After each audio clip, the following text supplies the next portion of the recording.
Welcome to This Explainer. Today, we're going to unpack a topic that can, quite literally, change your financial future. We are talking about building long-term wealth through index fund investing. Look, there is a lot of noise out there, right? You've got the hype about the next big stock, promises of overnight riches, and these overly complex trading strategies that, frankly, leave most people dizzy. But today, we're just pushing all of that aside. We're going to focus on evidence-based financial discipline. And as you'll see by the end of our time together, steady, predictable strategies can absolutely crush the hype. Let's jump in. So, let me ask you a question right out of the gate. Do you need to pick individual stocks to build wealth? It's a super common assumption, isn't it? Most beginners think that to grow their money, they need to be some sort of stock-picking genius, glued to 6 monitors, analyzing financial reports at 3 in the morning. Well, I am thrilled to tell you that this is a complete myth. You absolutely do not need to find the needle in the haystack to be a successful investor. In fact, trying to do so is usually where people lose their way. Okay, here's our roadmap for today. 1. What are index funds? 2. The impact of expense ratios. 3. Dollar cost averaging. And 4. Building your investing strategy. Section 1. What are index funds? Let's demystify the stock market. Here's the formal definition.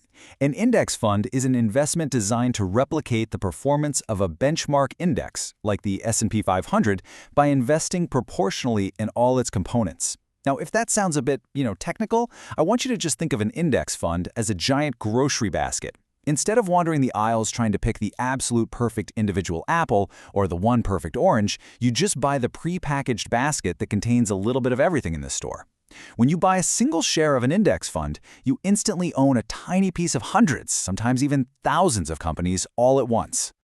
Now, what's really fascinating here is the core difference in philosophy. We're looking at passive indexing versus active stock picking. With active stock picking, a professional fund manager or an individual investor is actively researching, buying, and selling stocks with one specific goal in mind: to beat the market. They want to do better than average. Passive indexing, on the other hand, just accepts the market average. It aims to simply match the performance of the index. It's a totally hands-off approach.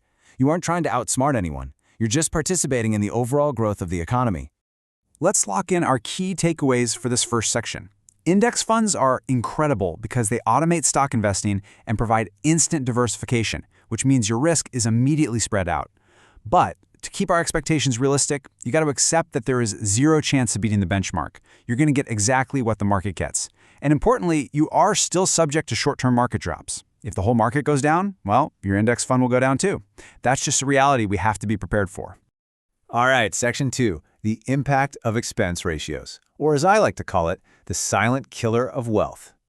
So anytime you invest in a fund, it costs money to run that fund. There are administrative costs, compliance fees, operational expenses, the whole shebang. To cover this, funds charge what's called an expense ratio. The formula is just the fund's total operating expenses divided by the total fund assets multiplied by 100 to get a percentage. But in plain English, it's simply the annual fee deducted automatically from your investment. You never actually see a bill for this in the mail. It just quietly comes right out of your returns behind the scenes. To really show you why this matters, let's look at a scenario based on some great data from Saxo Bank.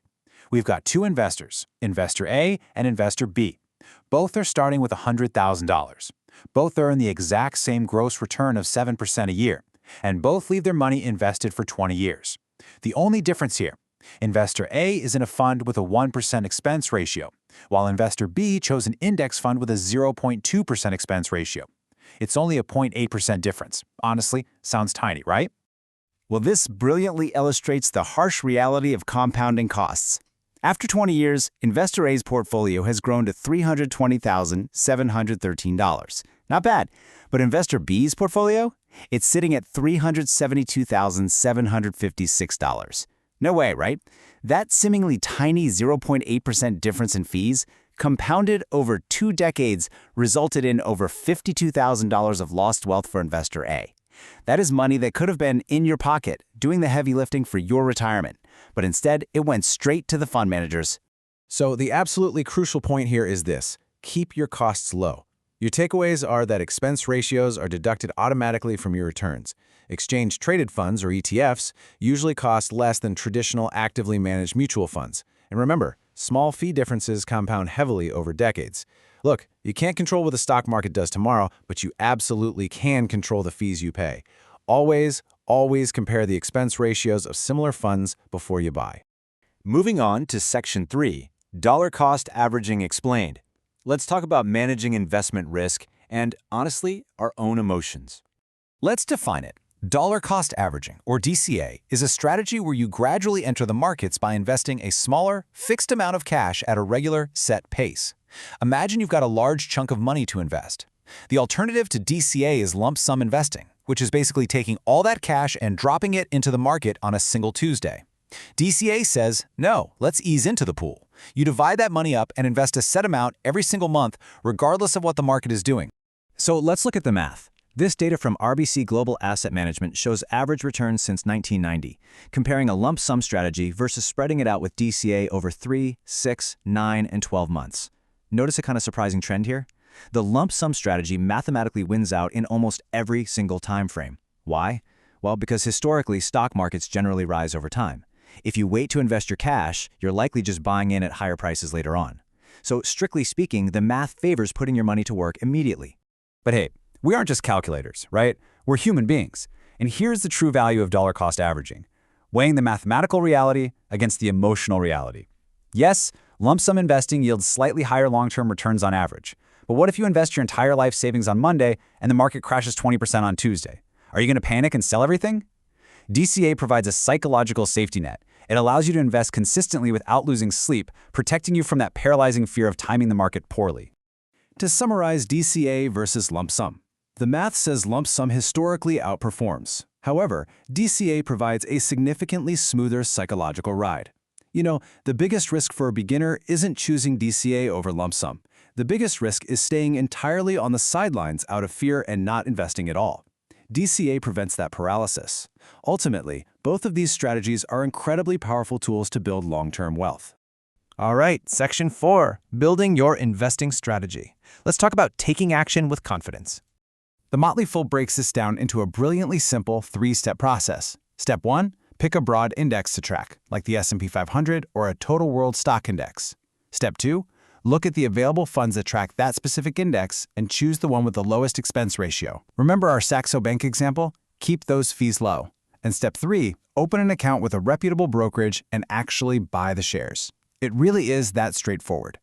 Now you might be wondering how much of your money should actually be in these stock index funds versus safer investments like bonds. There's a fantastic rule of thumb called the Rule of 110. You simply subtract your age from 110. The resulting number is the percentage of your portfolio that should be allocated to stocks. So for a 45-year-old, 110 minus 45 equals 65. Boom! That means 65% of their investments should be in stock index funds for growth and the remaining 35% in bonds or fixed income for stability. It's great because as you age, your portfolio naturally becomes more conservative. Here is your final micro-summary action plan. Utilize that rule of 110 to find your balance. And hey, if you don't have thousands of dollars, don't worry about it. Most modern brokerages let you buy fractional shares, meaning you can start investing today with just 10 or 20 bucks. The absolute most important thing is to maintain a long-term, set-and-forget mindset. Check your account rarely.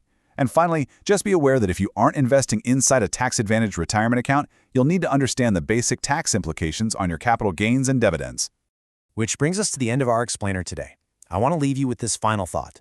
Are you ready to let time do the heavy lifting? You don't need to outsmart Wall Street. You don't need to find the next tech unicorn before anyone else does. By choosing low-cost index funds, automating your investments, and practicing supreme patience, you are harnessing the true evidence-based power of compounding. Stop worrying about the perfect stock and start focusing on your financial discipline. Thanks so much for joining me on this explainer, and I really can't wait to see the wealth you build over the decades to come.